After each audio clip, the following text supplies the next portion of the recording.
Assalamualaikum warahmatullahi wabarakatuh. Kami dari kelompok 4. Di sini kami ingin mempresentasikan mengenai inovasi dalam pembelajaran dan saya Alfira Nurul Husna.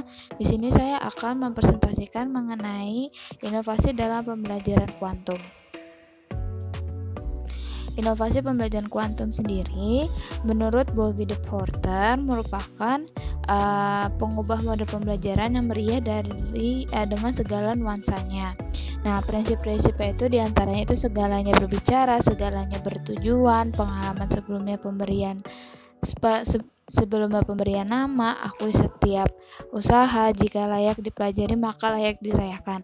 Nah, untuk yang pertama ini adalah segalanya berbicara. Yang dimaksudkan dengan segalanya berbicara adalah segala hal yang dilakukan dalam kelas itu dapat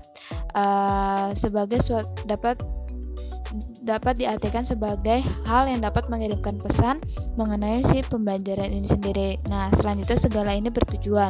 Segalanya bertujuan ini maksudnya adalah segala kegiatan yang dilakukan di dalam kelas itu harus memiliki tujuan yang jelas. Selanjutnya di sini ada pengalaman sebelumnya pemberian nama.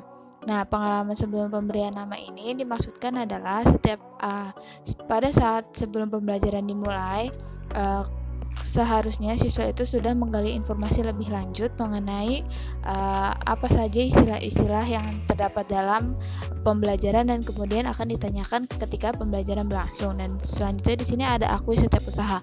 Nah, yang dimaksudkan dengan akui setiap usaha di sini adalah untuk mengakui segala usaha yang telah dilakukan. Maksudnya di sini adalah guru mengakui segala usaha yang telah dilakukan oleh murid untuk mendapatkan informasi yang sesuai dengan pembelajaran yang akan disampaikan. Nah, di sini yang teranda adalah jika layak dipelajari maka layak dirayakan.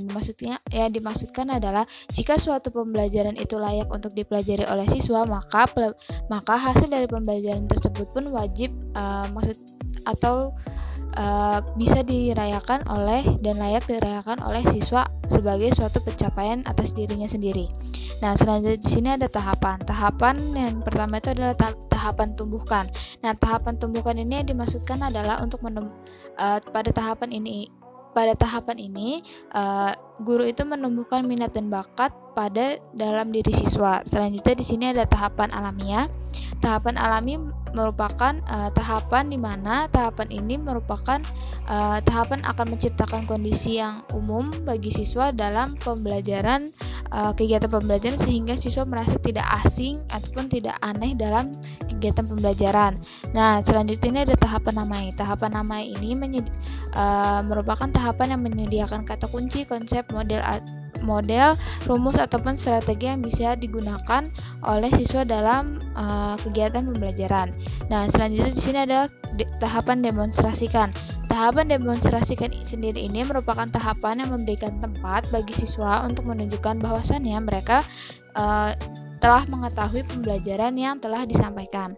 Nah, selanjutnya di sini ada tahapan ulangi. Tahapan ulangi ini merupakan tahapan yang memberikan pengertian lagi secara berulang mengenai materi yang telah disampaikan oleh guru. Nah, yang terakhir adalah tahap rayakan. Nah, tahapan rayakan ini merupakan tahapan yang merupakan sebagai suatu bentuk pengakuan akan hasil yang telah dicapai oleh siswa dalam memahami materi tersebut.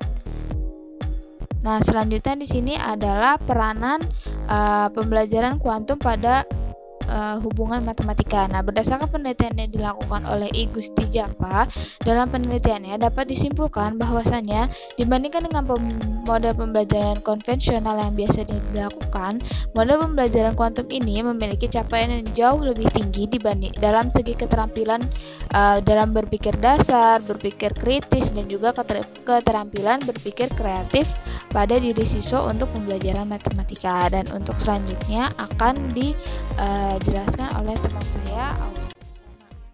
Terdapat 7 komponen utama pembelajaran kontekstual, yaitu konstruktivisme, bertanya, menyelidiki, masyarakat belajar, pemodelan, refleksi, dan penilaian autentik. Selanjutnya yaitu pentingnya pembelajaran kontekstual.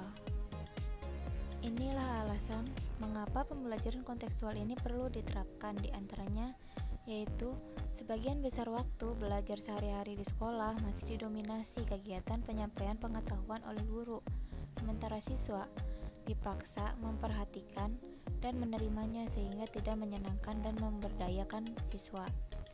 Yaitu, adapun alasan lain, materi pembelajaran bersifat abstrak, teoritis, akademis, tidak terkait dengan masalah yang dihadapi siswa sehari-hari di lingkungan keluarga, masyarakat, alam sekitar, dan dunia kerja. Dan alasan lainnya yaitu penilaian hanya dilakukan dengan tes yang menekankan pengetahuan, tidak menilai kualitas dan kemampuan belajar siswa yang autentik pada situasi yang autentik. Sumber belajar masih terfokus pada guru dan buku. Lingkungan sekitar belum dimanfaatkan secara optimal. Selanjutnya, pembelajaran kontekstual, yaitu implementasi pembelajaran kontekstual.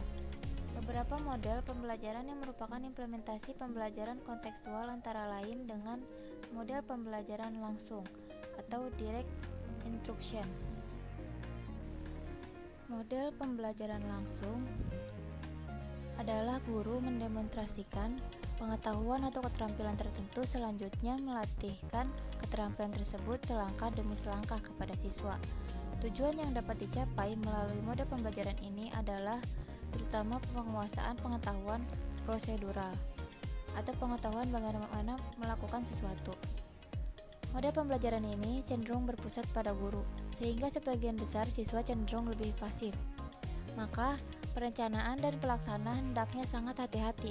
Sistem pengelolaan pembelajaran yang dilakukan oleh guru harus menjamin keterlibatan seluruh siswa, khususnya dalam memperhatikan, mendengarkan, dan resitasi atau tanya jawab. Selanjutnya yaitu pembelajaran kooperatif. Inti model pembelajaran kooperatif adalah siswa belajar dalam kelompok-kelompok kecil yang anggota-anggotanya memiliki tingkat kemampuan yang berbeda atau heterogen.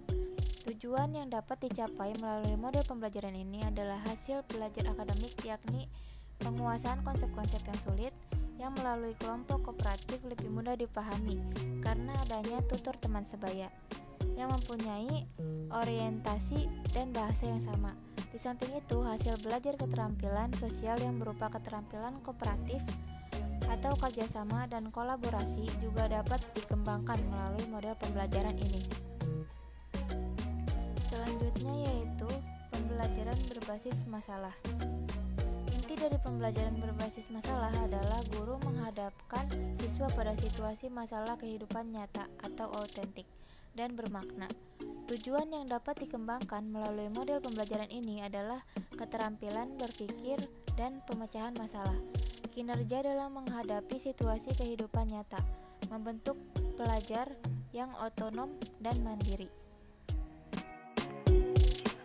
Assalamualaikum warahmatullahi wabarakatuh. Di sini saya Teti Melindrawati akan melanjutkan penjelasan mengenai materi yang sebelumnya. Yang sekarang atau kali ini akan membahas mengenai pembelajaran problem based learning. Nah, apa sih isinya yang dalamnya itu? Yang pertama ada pengertian dari problem based learning tersendiri, terus ada tujuannya, lalu ada karakteristik problem based learning dan perencanaan serta implementasinya. Nah, di sini ada beberapa istilah atau pengertiannya. Yang pertama, pengertian dari problem based learning. Apa sih pengertiannya? Problem based learning itu adalah sebuah model pembelajaran yang berorientasi untuk memecahkan masalah. Nah, tujuannya itu apa sih? Tujuannya itu untuk menghasilkan pengetahuan yang terpadu, mengembangkan kemandirian, keterampilan, motivasi, belajar, kerjasama, kemampuan pemecahan masalah siswa, meningkatkan kemampuan beradaptasi dan berpikir kritis siswa. Yang ketiga, karakteristiknya itu apa saja? Nah, karakteristiknya itu proses pembelajaran bersifat student center, artinya pembelajaran itu berpusat pada siswa. Terus ada kelompok kecil dan guru itu sebagai fasilitator. Dan fungsinya itu pembelajaran ini tuh harus mengkonstruksi si siswanya. Yang keempat ada perencanaan pembelajaran PBL. Yang perencanaan itu yaitu pertama memutuskan sasaran dan tujuan, lalu merancang situasi bermasalah yang tepat dan mengorganisasikan sumber daya. Nah, di sini ada langkah-langkah pembelajaran problem based learning. Yang pertama, orientasi siswa pada masalah. Guru menjelaskan tujuan pembelajaran, kebutuhan logistik yang diperlukan dan memotivasi siswa terlibat dalam pemecahan masalah. Yang kedua, mengorganisasi siswa untuk belajar. Guru membantu siswa mendefinisikan tugas belajar yang terkait dengan masalah tersebut. Yang ketiga, ada membimbing pengalaman individu atau kelompok.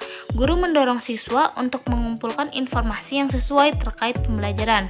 Lalu yang keempat, ada mengembangkan dan menyajikan hasil karya. Guru membantu siswa dalam merencanakan dan menyiapkan bahan-bahan untuk dipresentasikan dan membantu untuk berbagi tugas dengan temannya. Yang kelima, menganalisis dan mengevaluasi proses pemecahan masalah.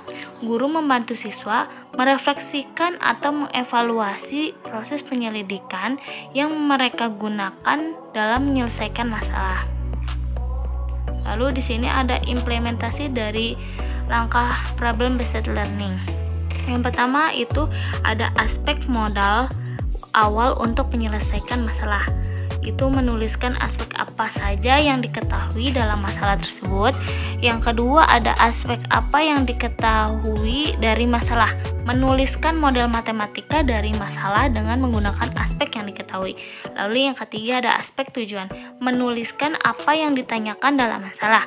Yang keempat, menyelesaikan model dan melihat kembali hasilnya. Maksudnya di sini menyelesaikan model pada langkah ketiga dengan menggunakan aspek apa yang diketahui dari masalah dan melihat hasilnya kembali. Terima kasih, mohon maaf bila ada salah kata. Bila taufiq wal hidayah. Wassalamualaikum warahmatullahi wabarakatuh.